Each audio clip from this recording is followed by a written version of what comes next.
বিসমিল্লাহির রহমানির রহিম।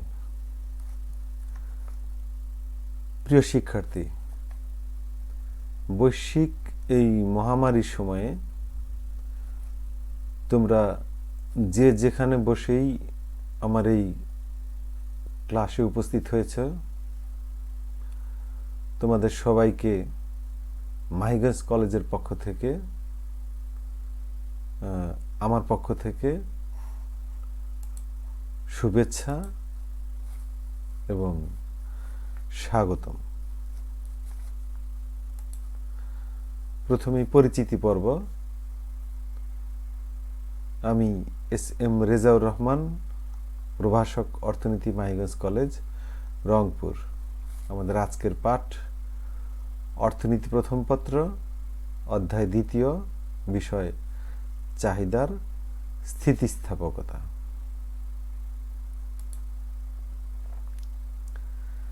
চাহিদার স্থিতিস্থাপকতা, ইলাস্টিসিটি অফ ডিমান্ড। আমি প্রথমেই বলে নিচ্ছি, আজকের এই বিষয়গুলোর ভিতরে কিছু গাণিতিক বিষয় আছে, তবে ভয় পাবার কিছু নেই। একটু মনোযোগ চাচ্ছি তোমাদের। তো চলো শুরু করা যাক। কোনো অপেক্ষকের স্বাধীন চলকের পরিবর্তনের ফলে অধীন চলকের যে পরিবর্তন ঘটে, এ দুয়ের অনুপাতকে স্থিতিস্থাপকতা বলে। এটি টোটালি আমরা গাণিতিক ভাবে স্থিতিস্থাপকতা বলতে যে জিনিসটিকে বোঝায়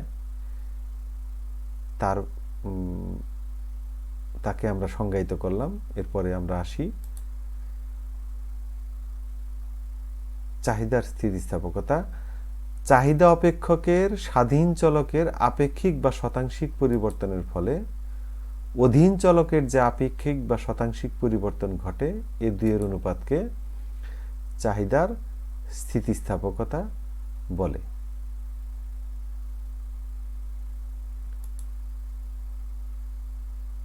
আমরা লিখতে পারি চাহিদার স্থিতিস্থাপকতা সমান চাহিদা অপেক্ষকের অধীন চলকের শতাংশিক পরিবর্তন ভাগ চাহিদা অপেক্ষকের স্বাধীন চলকের শতাংশিক পরিবর্তন। আমরা যদি আগে সংজ্ঞার সঙ্গে এটিকে মিলিয়ে দেখি, তাহলে চাহিদা অপেক্ষকের স্বাধীন চলকের শতাংশিক পরিবর্তনের ফলে অধীন চলকের যে শতাংশিক পরিবর্তন হয়, তার অনুপাতকে চাহিদার স্থিতিস্থাপকতা বলে।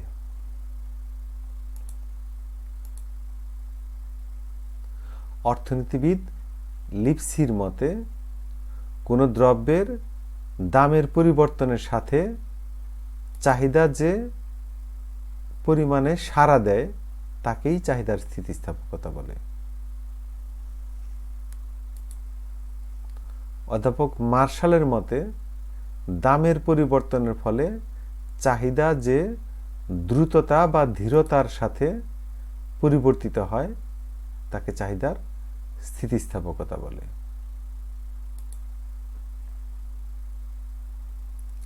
গাণিতিকভাবে যদি চাহিদা অপেক্ষক ডি সমান সমান ফাংশন অফ পি হয়, তবে চাহিদার স্থিতিস্থাপকতাকে লেখা যায় চাহিদার স্থিতিস্থাপকতা সমান চাহিদার পরিমাণের আপেক্ষিক বা শতাংশিক পরিবর্তন ভাগ দামের আপেক্ষিক বা শতাংশিক পরিবর্তন।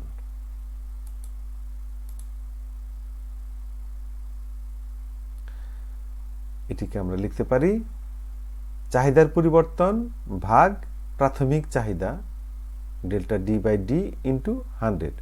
আমরা এর আগে যে কথাটি উপরে লিখেছি, চাহিদার শতাংশিক পরিবর্তন, এবং তাকে ভাগ করেছি দামের শতাংশিক পরিবর্তন দ্বারা, যেটাকে আমরা লিখতে পারি দামের পরিবর্তন ভাগ প্রাথমিক দাম, মানে delta P by P into 100। এটিকে আমরা ছোট করে লিখতে পারি ডেল্টা ডি বাই ডি, এই যে delta D by D into 100, এই delta P by P into 100 equal to এই delta D by D divided by delta P by P, মানে এই 100 এবং এই 100 এটিকে কেটে দেওয়া যায়, যে কারণে আমরা লিখতে পারি এই যে উপরে ডেল্টা ডি বাই ডি ভাগ এই যে নিচের ডেল্টা পি বাই পি, এটিকে আমরা সরলীকরণ করছি। Delta D by D into এই যে নিচের পিটি উপরে চলে যাবে, সরলের নিয়মেই এই ডেল্টা পিটা নিচে চলে আসবে। এবার আমরা একটু সাজিয়ে লিখছি, delta D by delta P, এই ডেল্টা পিটাকে আমরা বাম পাশে নিয়ে গেলাম, ইন্টু পি, এই পি থাকলো, তার নিচে নিয়ে আসলাম এই ডি।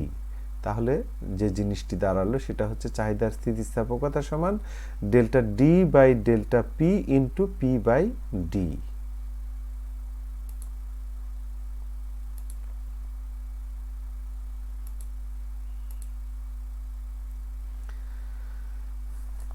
এবারে আমরা চাহিদার স্থিতিস্থাপকতার বিভাজনে যাব। চাহিদার স্থিতিস্থাপকতাকে প্রধানত 3 ভাগে ভাগ করা যায়। প্রথমত চাহিদার দাম স্থিতিস্থাপকতা, এরপরে চাহিদার আয় স্থিতিস্থাপকতা, এরপরে চাহিদার আর স্থিতিস্থাপকতা। প্রথমে আসি চাহিদার দাম স্থিতিস্থাপকতা, প্রাইস ইলাস্টিসিটি অফ ডিমান্ড। কোন দ্রব্যের চাহিদার উপর প্রভাব বিস্তারকারী অন্যান্য নির্ধারক স্থির অবস্থায় দামের শতাংশিক পরিবর্তনের ফলে চাহিদার পরিমাণের যে শতাংশিক পরিবর্তন হয়, এর দুইয়ের অনুপাতকে বা মাত্রাকে চাহিদার দাম স্থিতিস্থাপকতা বলা হয়। কোন দ্রব্যের চাহিদার উপর প্রভাব বিস্তারকারী অন্যান্য নির্ধারক, আমরা চাহিদার দাম স্থিতিস্থাপকতা বের করব, অতএব এই দাম স্বাধীন চলক, এটি পরিবর্তিত থাকবে এবং অন্যান্য যে স্বাধীন চলক আছে, আয়, রুচি, অভ্যাস, সময়, এই বিষয়গুলো আমরা অপরিবর্তিত রাখব। তাহলে চাহিদার যে পরিবর্তন হয়, এই দুইয়ের অনুপাতকে আমরা বলে থাকি চাহিদার স্থিতিস্থাপকতা। এটিকে অন্যভাবে বলা যায়, দামের পরিবর্তনের কারণে চাহিদার পরিমাণ পরিবর্তনের মাত্রাকে বলা হয় চাহিদার দাম স্থিতিস্থাপকতা। অধ্যাপক লিপসির মতে চাহিদার শতাংশিক পরিবর্তনকে দামের শতাংশিক পরিবর্তন দ্বারা ভাগ করে চাহিদার দাম স্থিতিস্থাপকতা নির্ণয় করা যায়।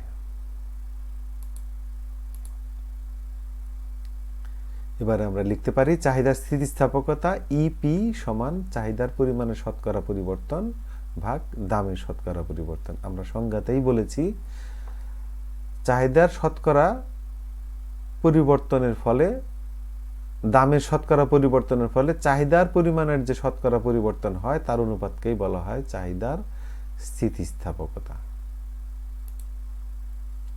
এরপরে গাণিতিকভাবে চাহিদা অপেক্ষক কিউ ডি সমান সমান ফাংশন অফ পি হলে চাহিদার দাম স্থিতিস্থাপকতা হবে ইপি সমান delta Q by Q into 100 delta P by P into 100। এখানে ডেল্টা কিউ সমান চাহিদার পরিবর্তনের পরিমাণ, কিউ সমান প্রাথমিক চাহিদার পরিমাণ, ডেল্টা পি সমান দামের পরিবর্তন, পি সমান সমান প্রাথমিক দাম, ইপি সমান চাহিদার দাম স্থিতিস্থাপকতা, ডেল্টা সমান পরিবর্তন নির্দেশক।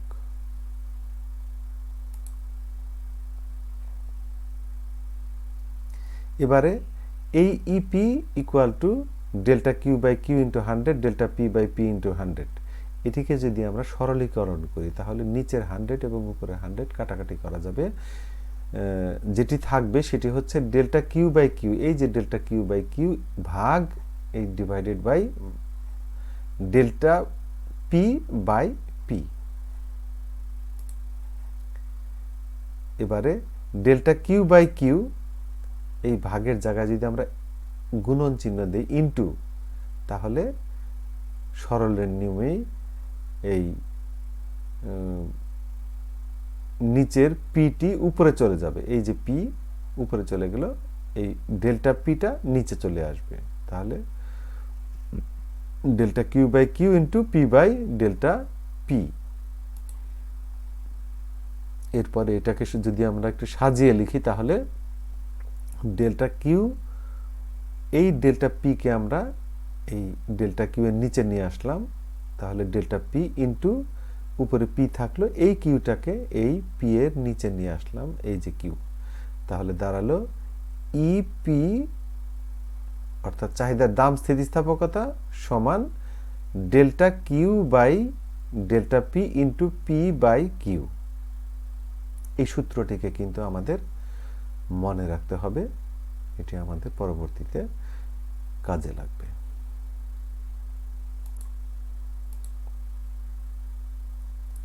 এবার একটি উদাহরণ দেওয়া যাক।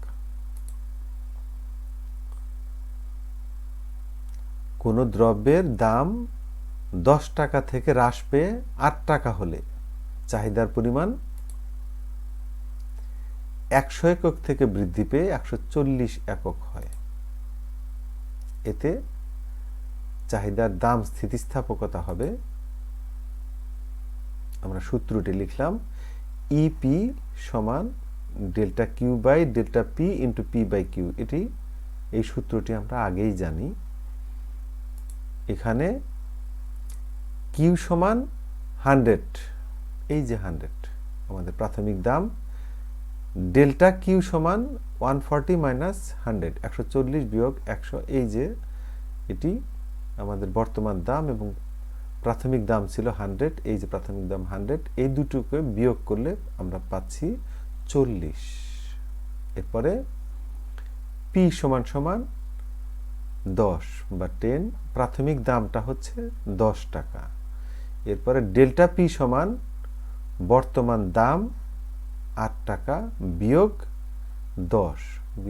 10 সমান সমান -2 বা ঋণাত্মক 2।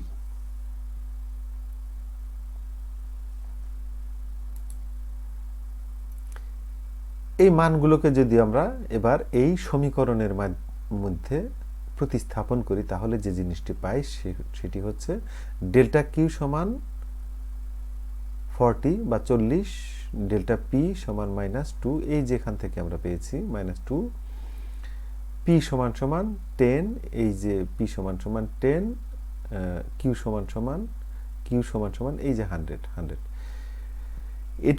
এটুকুকে যদি আমরা একটু ক্যালকুলেশন করি, তাহলে যে জিনিসটি আমরা পাই সেটি হচ্ছে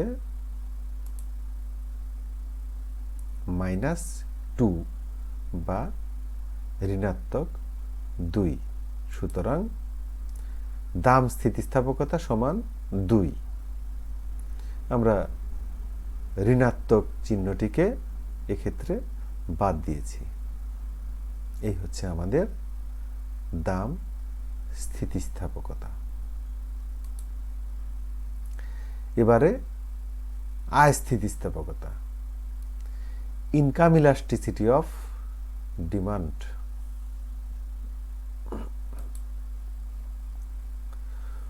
কোন দ্রব্যের চাহিদার উপর প্রভাব বিস্তারকারী অন্যান্য নির্ধারক স্থির থেকে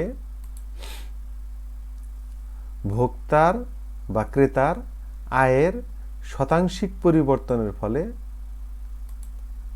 চাহিদার পরিমাণের যে শতাংশিক পরিবর্তন হয়, এই দুইয়ের অনুপাতকে চাহিদার আয় স্থিতিস্থাপকতা বলা হয়। আমরা আগের মতোই কোন দ্রব্যের চাহিদার উপর প্রভাব বিস্তারকারী যে নির্ধারকগুলো আছে, সেই নির্ধারকগুলোর ভিতরে শুধুমাত্র আয় ছাড়া অন্যান্য যে নির্ধারক, দাম, ভোক্তার রুচি, অভ্যাস, সময়, এই বিষয়গুলোকে আমরা স্থির রেখে যদি আয়ের শতাংশিক পরিবর্তন করি, তাহলে দামের যে শতাংশিক পরিবর্তন হয় এই দুইয়ের অনুপাতকে বলা হয় চাহিদার আয় স্থিতিস্থাপকতা। অধ্যাপক লিপসির মতে আয়ের পরিবর্তনের ফলে কোনো দ্রব্যের চাহিদার সাড়া দেওয়ার মাত্রাকে চাহিদার আয় স্থিতিস্থাপকতা বলে।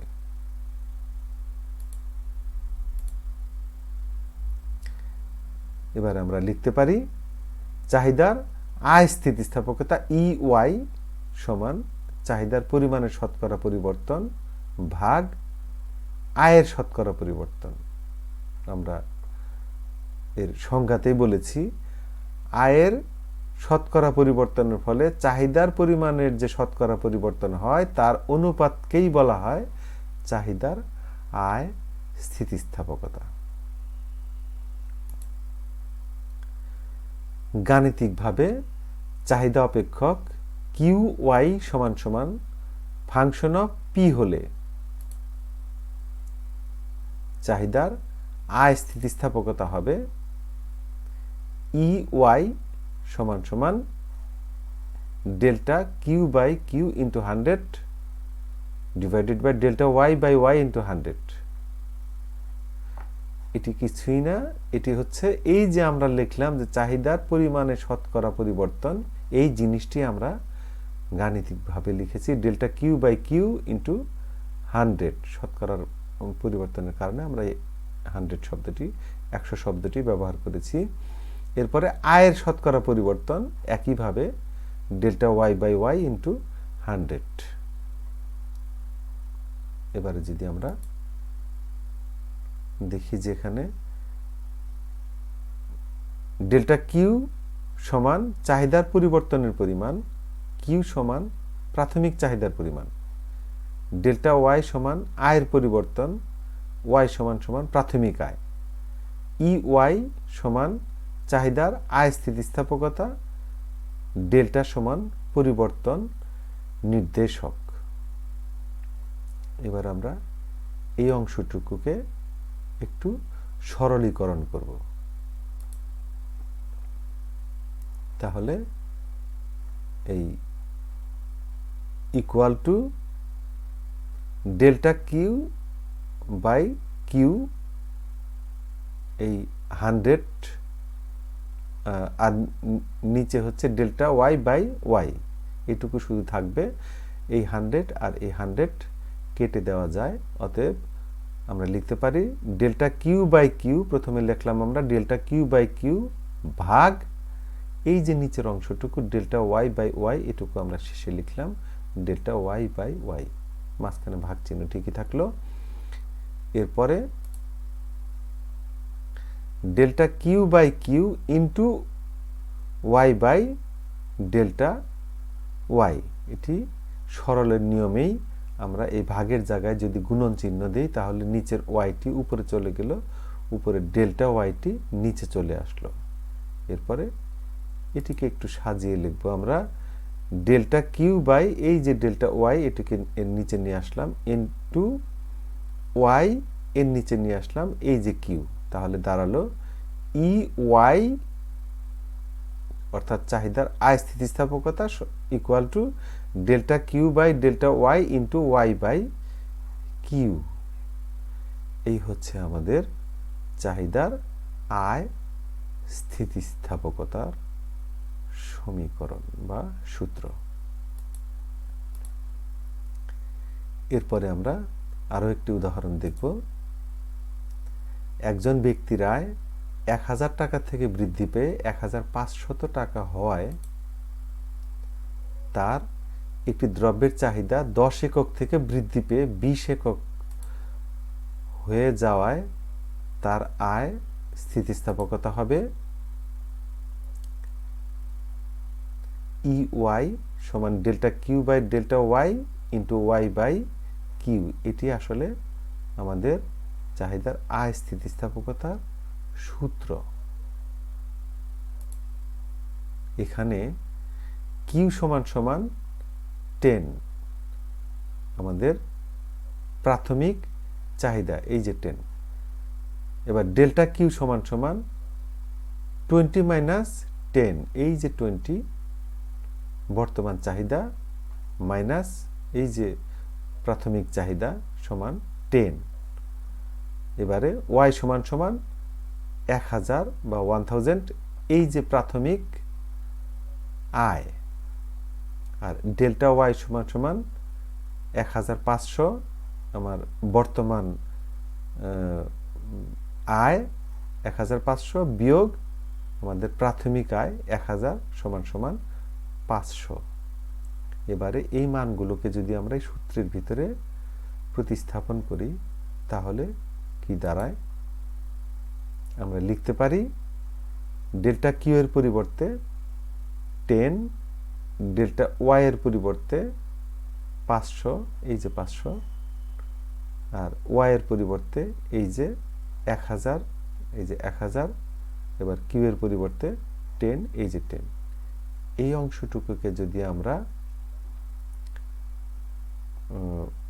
ক্যালকুলেশন করি তাহলে যে জিনিসটি পাবো সেটি হচ্ছে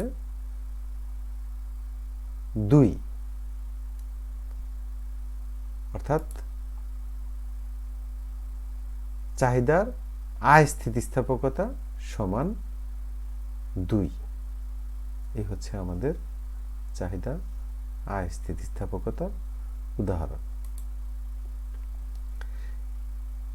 এরপরে চাহিদার আর স্থিতিস্থাপকতা, ক্রস ইলাস্টিসিটি অফ ডিমান্ড।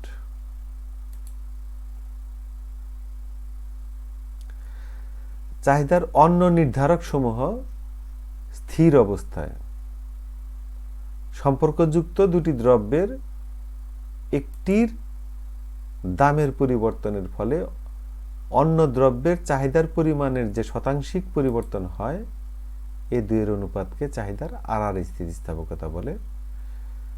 আমরা আগের মতোই অন্যান্য নির্ধারক সমূহ স্থির রাখছি। তাহলে একটি দ্রব্যের দামের যদি পরিবর্তন হয় তাহলে অন্য একটি, এর সম্পর্কিত অন্য একটি দ্রব্যের চাহিদার যে শতাংশিক পরিবর্তন হয়, এই দুইয়ের অনুপাতকে আমরা বলে থাকি চাহিদার আর স্থিতিস্থাপকতা।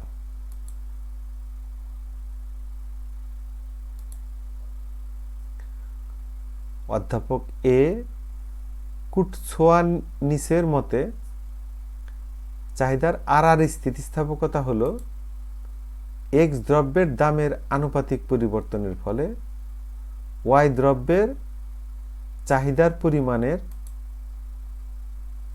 আনুপাতিক পরিবর্তন।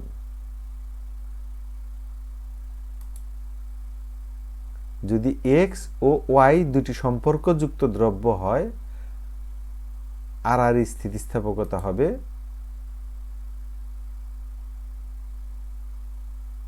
ইসি সমান ওয়াই দ্রব্যের পরিমাণে শতকরা পরিবর্তন ভাগ এক্স দ্রব্যের দামের শতকরা পরিবর্তন।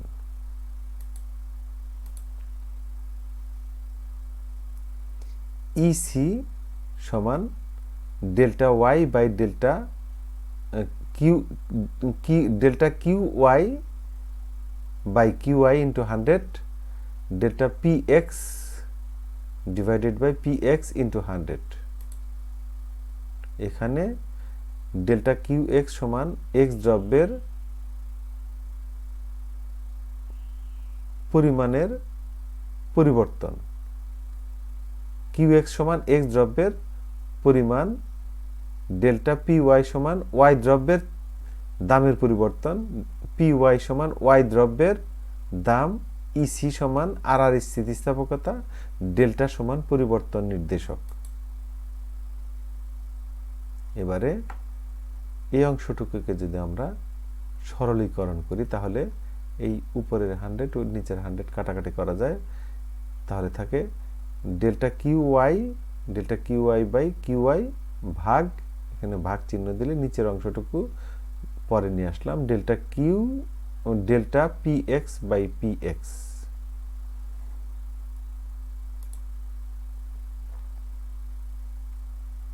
এবারে delta Q Y by Q Y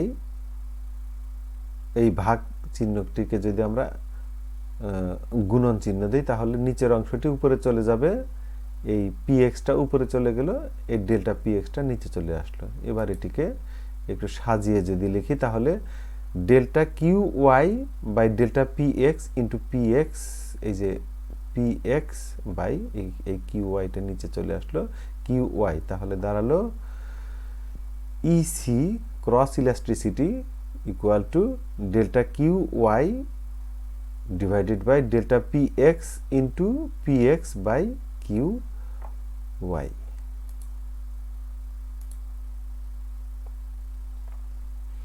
এবারে আরো একটি উদাহরণ দেওয়া যাক। ওয়াই দ্রব্যের দাম 10 টাকা থেকে হ্রাস পেয়ে 8 টাকা হলে এক্স দ্রব্যের চাহিদার পরিমাণ 100 একক থেকে বৃদ্ধি পেয়ে 140 একক হলে আর আর স্থিতিস্থাপকতা হবে ইসি সমান delta Q Y divided by delta P X into P X by Q Y. এটি সূত্র আমরা আগে থেকেই জানি। এখানে ডেল্টা কিউ ওয়াই সমান 140 আমাদের বর্তমান চাহিদার পরিমাণ ভাগ প্রাথমিক চাহিদার পরিমাণ 100 সমান 40, কিউ ওয়াই সমান প্রাথমিক চাহিদা সমান 100, ডেল্টা পি এক্স সমান বর্তমান দাম 8 টাকা বিয়োগ প্রাথমিক দাম 10 টাকা সমান -2, পি এক্স সমান প্রাথমিক দাম 10। এবারে এই মানগুলো আমরা এই সূত্রের মধ্যে যদি বসাই তাহলে যে জিনিসটি পাবো সেটি হচ্ছে ডেল্টা কিউ ওয়াই সমান 40, ডেল্টা কিউ এই যে 40, ডেল্টা পি এক্স সমান -2, এই যে -2, এরপরে পি এক্স সমান 100, পি এক্স সমান 10, কিউ ওয়াই সমান 100। এটুকে যদি আমরা ক্যালকুলেশন করি তাহলে যে জিনিসটি পাবো সেটি হচ্ছে 2 -2। সুতরাং আর আর স্থিতিস্থাপকতার মান বা ক্রস ইলাস্ট্রিসিটি সমান -2 ইজ লেস দেন 0। আর আর স্থিতিস্থাপকতার মাধ্যমে দ্রব্যের প্রকৃতি জানা যায়। যদি ইজ গ্রেটার দেন 0 হলে সম্পর্কিত দ্রব্য দুটি পরিপূরক, অর্থাৎ একটি দ্রব্য ছাড়া আরেকটি দ্রব্য চলতে পারে না এমন যদি কোনো দ্রব্য থাকে, যেমন গাড়ি এবং তেল, তেল ছাড়া গাড়ি চলতে পারে না, এটা পরিপূরক দ্রব্য। এদের বেলায় দেখা যায় ক্রস ইলাস্ট্রিসিটি হয় 0 থেকে বেশি। এরপরে E C cross elasticity less than 0 কখন হবে? যখন দ্রব্য দুটি পরিবর্তক, একটির পরিবর্তে আরেকটি, যেমন চিনি ও গুড়, এই দুটি দ্রব্যের ক্ষেত্রে ক্রস ইলাস্ট্রিসিটি হবে 0 থেকে কম, অর্থাৎ ঋণাত্মক। এরপরে ক্রস ইলাস্ট্রিসিটি ইকুয়াল টু 0 হলে দ্রব্য দুটি সম্পর্কহীন, অর্থাৎ একটি দ্রব্যের সাথে দামের সাথে পরিবর্তনের ফলে অন্য দ্রব্যটির চাহিদার কোনো পরিবর্তন হবে না। এক্ষেত্রে ইসি বা ক্রস ইলাস্টিসিটি হবে 0-এর সমান। আজকের পঠিত বিষয় চাহিদার স্থিতিস্থাপকতা। চাহিদার দাম স্থিতিস্থাপকতা, চাহিদার আয় স্থিতিস্থাপকতা, চাহিদার আর স্থিতিস্থাপকতা, এই বিষয়গুলো আমরা দেখলাম। আজকের ক্লাসের বিষয়গুলো আমার পক্ষে যতটুকু সম্ভব আমি বোঝানোর চেষ্টা করেছি। প্রয়োজনে তোমরা এই ক্লাসটি আবার দেখতে পারো, আবার দেখো, বাসায় নিজে প্র্যাকটিস করো। সমস্যা হলে কমেন্ট বক্সে লিখো, অথবা পরবর্তী কোনো জুম ক্লাসে উপস্থাপন করলে আমি চেষ্টা করব তোমাদের কোথায় সমস্যা সেই সমস্যাগুলো সমাধান করার বিষয়ে আমি চেষ্টা করব। আশা করি তোমাদের সমস্যার সমাধান হবে। পরিশেষে আগামীকালের সূর্যোদয় হোক করোনা মুক্ত, এই প্রত্যাশায় সবাইকে ধন্যবাদ। তোমরা ভালো থেকো, সুস্থ থেকো, মাস্ক পরো, সামাজিক দূরত্ব বজায় রেখো। সবাইকে ধন্যবাদ।